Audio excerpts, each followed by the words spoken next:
Hello, everyone. Yes, I'm going to read from this book, Grenade Genie, which I am very pleased to say ended up being published by Fly on the Wall Press. I'm going to read one poem from each of the four sections of the book. The book is subtitled 25 Brief Studies of the Cursed, Coerced, Combative and Corrupted. The book is about people being made to feel expendable but fighting back against it. And the first poem I'm going to read then from the first section, Cursed, is a title poem, Grenade Genie. And it's about how if you possess genius, in possession of genius, but it was encased in a live grenade, and the only way that you could access it was to pull on the pin, would you do it? And there are many people, there are various people who are in possession of the kind of genius that can change the world, who are prepared to do it. And this poem is for them. Grenade Genie. Possessing genius is one thing, but are you prepared on finding it encased inside a grenade to pull out the pin to release the genie and therefore be on the receiving end of the huge explosion? In other words, are you prepared to be obliterated, meaning you won't even get to see above the billowing smoke the now released genie granting every wish to all your atoms that dispersed and already forming into new but lesser versions of you will proceed to take all the credit you were due as if you'd never actually existed, as if the credit had always been theirs to take. Essentially, it's genius for everyone else's sake but yours. It's still the only kind of genius worth possessing, the kind that changes everything. Grenadeless genius is worthless.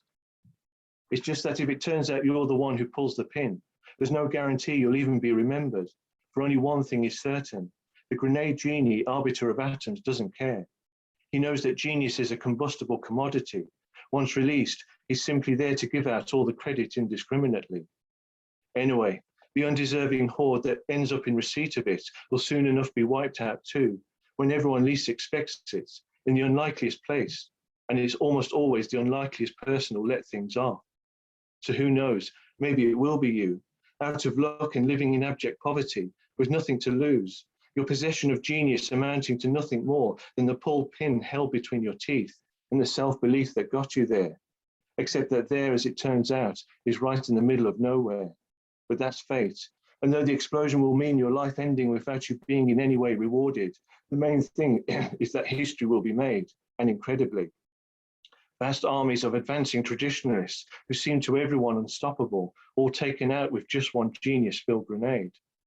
And who knows, maybe the day will come when the atoms you released upon your death, which having congealed into lesser versions of you, the genie bestowed all credit upon, will in gratitude honor your selfless act by placing at the very spot where you blew yourself up a commemorative plaque as round and blue as the earth which in billions of years the sun will swallow up.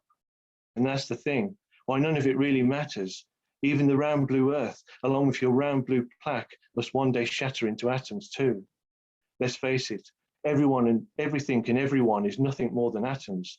Even the brightest human is nothing more than the lowliest animal, organism, or inanimate object. It doesn't take a genius to work that out.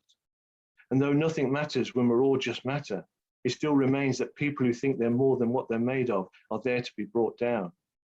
Even if that moment's unplanned, the Grenade Genie, arbiter of atoms, will always be on hand. Trust me, somewhere, right at this very moment, a moment born out of desperation, there's another rat amongst the dinosaurs about to pull out the pin with its teeth.